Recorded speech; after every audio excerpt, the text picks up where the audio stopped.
Warning, if you haven't watched my review of Saints Row from last year before going into this video, go watch the previous videos so you can get caught up. You're probably wondering why this video even exists. Hell, I was wondering what compelled me to even return to this unloved bastard of a franchise. Well, seeing how my review of Saints Row 2022 did pretty well last year, I felt the need to dig up this old rotting corpse of a game, bring it back to life like Frankenstein, then immediately shoot the thing in the head and wash my hands of it forever. That's much better. Cause in all honesty, I still have a bit to talk about when it comes to this reboot. Plus I wanted to discuss some of the strides our current Volition team made on this masterpiece of dog shit. Now I'm not gonna retread stuff I've already discussed unless it's absolutely necessary or if my opinion on some things have changed. As for anything new or left undiscussed in the previous review, I'll be getting to it here. So let's start this video by addressing the secret ending of the reboot. One of the few things I forgot to address in the original review was Love Shack, and where do I even start? For those that don't know or haven't played the whole campaign and completed most of the criminal ventures, there's an additional mission titled Best Friends Forever, which won't be unlocked until you 1. Complete all the story missions, including the loyalty missions, 2. Place all of the criminal ventures, and 3. Build Saints Tower, which requires $8 million, excuse me? If you were to complete all the threats in the city, assuming you've placed all the ventures, you gain up to $3.5 million in passive income per hour. So either you have to grind every single thing in this already empty ass map, or you can waste literal hours of your life by leaving your PC or console on to rack up $8 million for a crib that isn't even a crib, doesn't even have all the functionality of a crib, but masquerades as a crib. What a fucking joke. On top of that, if you interact with this character you've never met, you initiate the final slap in the face to those who have waited 8 years to get a new Saints Row, to get a potentially good Saints Row, to retell the story of Saints Row. And what follows is the entire cast of the game singing Love Shack for karaoke night. This is your reward for playing this game. This is your reward for wasting your life. For those that followed the series from the beginning, you know how it all goes down, but for those that haven't, keep in mind, we went from an explosive cliffhanger in Saints Row 1 in 2006 to reclaiming an entire city and killing our former leader who betrayed us in Saints Row 2. Had 2 endings that determined whether or not the Saints were sellouts in the 3rd. Hell, we ripped the head off of an intergalactic overlord in the 4th game and killed Satan in the spin-off, and even those 2 endings feel like they were better than this rebooted garbage. Occam's razor. It goes to show that no matter how many wish lists, surveys, or petition campaigns we try to make to beg Volition to harken back to the old days of what made Saints Row unique and grounded, it no longer matters. They've proven that time and time again, no matter what, that whatever has Saints Row slapped onto the title of it, or in the case of AOM having characters in it, will forever sell. But I'm getting ahead of myself. Now that we got the absolutely sickening discussion of Love Shack out of my system, I'd like to take a brief moment to talk about a few of the minor updates Volition have made. Starting with the Bright Future update. They added more rim jobs locations and a Saints Row 4 slider. And that's it, low-key. I don't remember anything other than that except the fact that they changed the threat colors from red to orange around Halloween. That's literally it. Here's another one. Fast forwarding to when the Heist and the Hazardous was released, there was an update regarding the story of the game. Were scenes added? Was there an overhaul to the campaign to actually have it make any lick of sense? No, what they did to make the story more bearable was flat out remove lines of dialogue. I honestly find it hilarious that they removed content to improve their game. It goes to show that Volition majorly fucked up and are more tone deaf than Stevie Wonder hitting a high note wrong. Volition also added an emote wheel for your taunts and compliments, a selfie mode that should have been in the game at the start since it already had an in-game camera, and improved combat, which decreased some of the sponginess, allowed for enemies to get hit when dodging, and just general improvements regarding ammo pickups. You're still going to need to fiddle with the settings to get it remotely feeling like the older games, but not by much. It's still very janky at times, but I'll get into more of the sore spots of the combat later in the video. Hey everybody, Sleep Gang from the future here. I forgot to mention cheats. Yeah, they added cheats in Saints Row. I mean, they're not the craziest things. You know, you don't have like the Wrath of God weather. You don't have like crazy, super duper crazy pedestrians. You know, you don't have any of those super duper wacky cheats, no vehicle cheats, none of those things. They're very bare bones. And you have like 2 sections, clean cheats and dirty cheats. Clean, you can save while using them. Dirty cheats, you can't save while using them. But, you know, I've heard murmurs that they said that they're going to change that. And I think they're just okay. They're fine. Sorry for breaking up the momentum of this video, but yeah. But during the 7 months of minor updates, we did get a slew of cosmetic DLCs. Starting with the pre-order DLC, if you were to pre-order the gold or God forbid the platinum edition, or just get the season pass like I did, you get the Idols Anarchy pack and the Los Panteros American Muscle pack. These are just okay, nothing too special. As for other cosmetics, Front to Back is a novelty DLC, Criminal Customs and Going Commando are decent DLC cosmetics. As for the rest, half of the Christmas DLC requires purchasing, even though a lot of folks already got the season pass, so the fact that the season pass doesn't cover all the seasonal DLC is some garbage. And also, who the fuck is ever gonna wear a Steel Series cosmetic pack? That's such a waste of data. And the Dead Island 2 and Chinese New Year's packs are just okay. But what about the expansion packs, you may be asking? Well, the Heist and the Hazardous introduces a new location as well as a few things to do in Sunshine Springs, and it's low-key not worth the $10 you'd be spending on it. The fact that Volition had the audacity to throw us just 3 missions that could be completed in a measly 30 minutes or less is pathetic. And you can just feel how gutted this DLC is, but we'll get to that later. It starts off with Eli, even though it's Kevin's icon, calling you about a $1 million bounty on a movie executive, handed out by a famous movie star, RPG gameplay. Chris Hardy, who basically stars in this universe's equivalent of the Fast and Furious films. The first mission is a solid attempt at reintroducing players to the revamped combat system, but in all honesty, it feels no different. Keep in mind, I'm still playing in default settings because I like to judge games on how they are intended to be played by the developer, but the combat is still very jank and bloated. Sure, there might have been a few updates to the skill and perk system, and a little bit of AI balancing, but it makes very little difference in my personal opinion.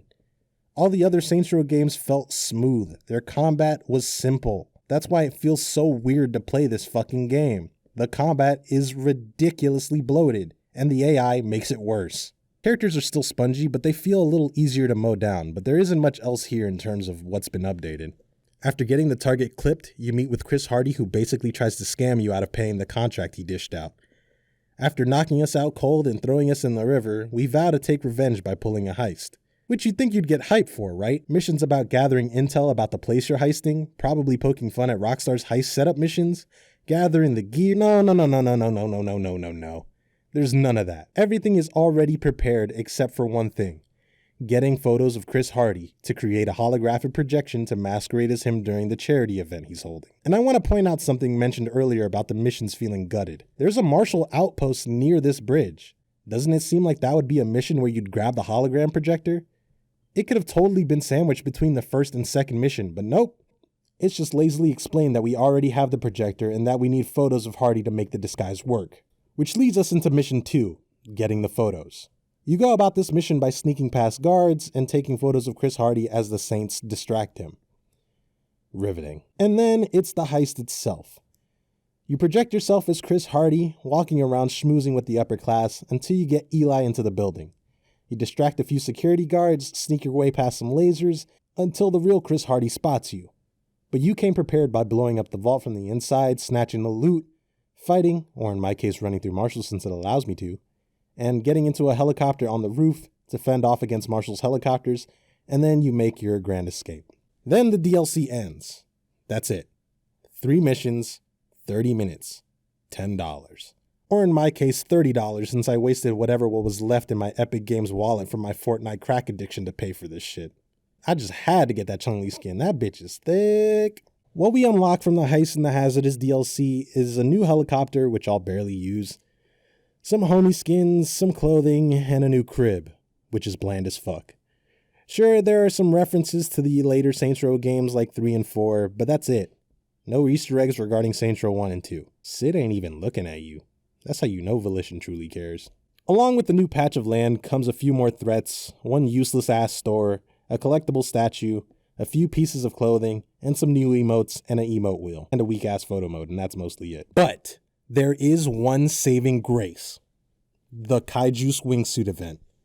I mentioned in my review last year that the wingsuit could have 100% been utilized more, and finally it has been. This is probably the most fun experience I've had with wingsuiting in Saints Row 2022, and with the pain and gain gun allowing you to launch yourself in the air at a moment's notice, wingsuiting has never looked more fun.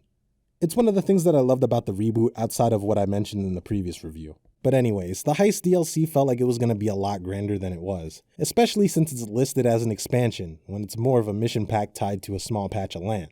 The section of the map is nice, the wingsuit event is dope, but man, there is much to be desired with this DLC. It's like a 5.56 out of 10, probably. It's very underwhelming.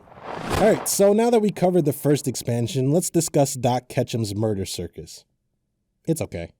Honestly, I had no expectations going into this DLC, really because Saints Row lost so much steam for me at this point. It's hosted by Doc Ketchum, the guy you hear about during the mission Aggressive Recruiting, where you travel to Boot Hill to obtain your gang. You have 4 characters to choose from, which are not your boss or your crew, with a few differences in perks and abilities. But it's all made moot due to the Boot Coin Emporium allowing you to unlock some of these perks to be randomly given to you when you open a chest or complete a wave. Some of the characters' voice lines are cringe, but other than that, it's a combat-heavy DLC that requires you to head to caskets, survive waves, and then when you beat all 4 caskets, you win. That's it. It's somewhat challenging at times because enemies swarm you like locusts, and they get harder every encounter, but if you know how to manage yourself in combat, you should be fine. I think it was a far better way to showcase the revamped combat system compared to the previous expansion, but if you've played through it once, you've essentially beaten the DLC. It's extremely repetitive, and with this slightly less bloated combat system, it's gonna feel a lot more monotonous. Shit, I honestly think just having a dedicated single skill button makes Saints Row's combat a lot more tolerable due to the fact that it completely gutted its skill system. That's right, this single game mode made Saints Row's combat bearable. It still doesn't eliminate the tacky-ass flow meter or those horrible takedowns required for health, but it's bearable. Understand that this is just a new game mode, not a story DLC or a map expansion, just a reworked version of Saints Row III's Horde mode. So if you're expecting a story, or something beyond the very still jank combat, you've come to the wrong place. Outside of a few weapons and clothing rewards based off of the 4 characters you play as well as a Genki costume and a Doc Ketchum costume, there's nothing else here. It's not really worth your time if you hated combat, even if it does feel better in this game mode compared to the main campaign. It's like a good 4 out of 10. Much to be desired from something that was probably scrapped for time, and it doesn't help that combat is still terrible and doesn't feel like any other Saints Row game. But worry not, Saints Row fans, this final DLC based on one of the most hated parts of the main campaign to most Saints Row fans is here. Expansion 3. Or should I say, a Song of Ice and Dust. What the fuck is this? You could have just called it the Dust Fair. Anyways, if we're talking about the map by itself, it's pretty cool. Keep in mind, I didn't hate the Dustmoot stuff as much as the other folks did. I just thought it didn't belong in a Saints Row game.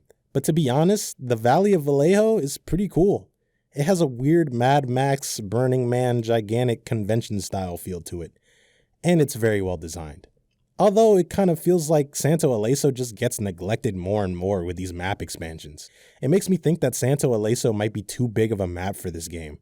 To steal something from Flippy's playbook, I present the areas that I play most outside of the main campaign and side content. The green is where I interact with the world the most, the red is for all the locations I barely visit. And with the map getting expansions like Sunshine Springs and Vallejo, the more gigantic monolith of Santo Ileso feels even emptier than ever before. But what about the campaign? Well, if you haven't seen my livestream of this DLC, there are many a times I cried in pain. But if that isn't enough to convince you that this DLC as well as the others aren't worth paying for, let's break this last one down. So in the first mission, you get a call from Eli to meet in the new district to continue the adventures of the Sandy Kraken gang. The lore master recaps the events of what happened in the main campaign when we defeated Gwen and the other houses in the Dustmoot event. But in order for us to continue our adventures and join the event called The Tourney, we must wed our fallen enemy Gwen in the bonds of holy matrimony. Basically, to join forces, we gotta get married to create one giant LARP house. Gwen gets revived with a MacGuffin, but before we could get wed, we get interrupted by a new faction named the Frostlanders, who basically kill, and I say that with quotations, our friends and teammates, and steals the egg MacGuffin to gain ultimate power and rule the Dustlands. This is fucking stupid. But it's the most Saints Row-esque scene you'll ever get from this DLC. After killing a bunch of Frostlanders, we vow to avenge our family and clan. In order to understand what the Chill Queen wants, we must confront the Lore Master, but unfortunately he got killed at the wedding, so we have to get a Speak to the Dead potion to revive him, which costs 250 tickets, which I guess is the currency in the Dustland. The following section is so fucking boring and takes way too long. It completely cripples the DLC. Not that it had any legs to stand on to begin with, but still. Basically, you have to compete in minigames to get the tickets to get the potion. The first one is requiring you to kill a bunch of furries. I'd normally be happy about this, but the mission is so long, boring, and cringe-inducing that it truly makes you feel like you're dead inside. The second portion of this ridiculously long mission is the beat the clock style race around a go-kart track, which would be fun if you raced, I don't know, other people? Why do most Saints Row games neglect racing? I'll never understand it. It's basically a poor man's version of trailblazing. You hit people with your car to gain extra time, and you need to complete 3 wraps while preventing time from running out and avoiding boxes that remove time. It's short, weak, but kind of makes you wish that it wasn't regulated to just a mission. And the final game you play is a murder mystery, where you hear information from various LARPers about who killed who. It's beyond obvious and is a waste of your time. Anyways, you get the tickets, you talk to the lore master, and he explains the backstory behind the Chill Queen, who turns out to be a cheating bitch who got casted out from the Dustlands, then decided to form her own clan somewhere else, biding her time until she came back and decided to take the most powerful MacGuffins from each house to become the most powerful LARPer, I guess. This mission pack is terrible, and I'm glad that Saints Row is dead. The gist of this next mission is essentially defending the Balrog. You know, the car that you got from the base game? Yeah, there's basically a turret section in where you protect the Balrog, but since the Chill Queen thought ahead, after fighting off a barricade of Frostlanders, the Balrog gets stolen. So we basically head to Fort Thunderpump to talk to the new head of the House of Duststorm. Or should I say the guys you also fought outside of Gwen in the main campaign, but since you probably couldn't have told them apart, you probably don't remember. So we go meet the new leader of House Duststorm, who refuses to let us in because they are a neutral party in the beef between us and the Chill Queen. So we decide to get our invincibility potions, sneak in, and who cares? We kill them all, search the chests, and find out that the Storm Giant's bones, aka another MacGuffin, are kept by the old leader who died, aka the guy you killed in that shitty QTE mission, which was a gigantic ripoff of the worst and longest death scene ever YouTube video, which is from some old Slovakian movie or whatever. I don't know where it comes from. I don't care. So we go and visit him, find out that the bones have been given away to the Ice Queen due to the fact that this dude is salty that you took his crown. Which makes me question, where the fuck was this consistent storytelling for the main campaign? I mean, it still would have been shit, but goddamn. What? So we head back to the Dust Fair to create a weapon for the House of Sandy Kraken to defeat the Chill Queen called the Banhammer, which basically acts as Thor's hammer Mjolnir. And I'm not gonna lie, this weapon kinda kicks ass. Basically, you can throw it to hit multiple enemies, take out cars, chip away giant chunks of health, and allows you to use a gigantic shockwave to take down multiple enemies in a single hit. It rules.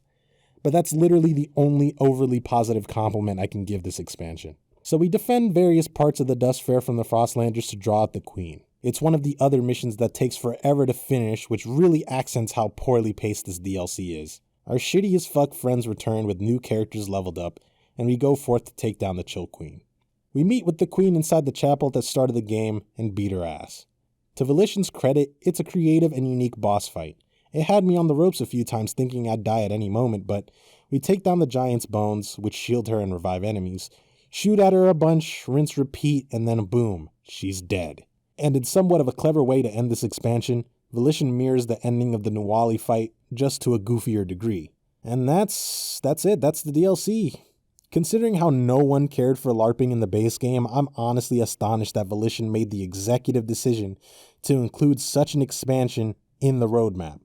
Volition decided not to back down from the fact that their core audience doesn't give a single shit about this expansion or the game in general. It was buggy on launch, which made it dead on arrival, had a story and characters that made it even worse, and had expansions that further cemented the fact that Volition just do not want to make a Saints Row game anymore, but have no choice but to do so due to the fact that they have no other franchise to sell outside of Red Faction, which is dead, and Summoner, which is super dead. Saints Row is now also dead, and Volition killed it. Unless a new developer takes over to make a new reboot that actually has what we want, or that Saints Row 2 patch gets finished, there's no point in supporting anything Saints Row related at all anymore. Hell, according to Flippy, Volition doesn't even want to work on a Saints Row game anymore, which I guess is why this one feels so different even from the fourth game. In regards to this channel, I will not be talking about the reboot outside of the occasional jab or joke at its expense in future videos. As a matter of fact, I'm covering the original game from 2006 pretty soon before the year ends along with Yakuza 0 as the final review of the year. But other than that, yeah, Saints Row's kinda over. I feel nothing.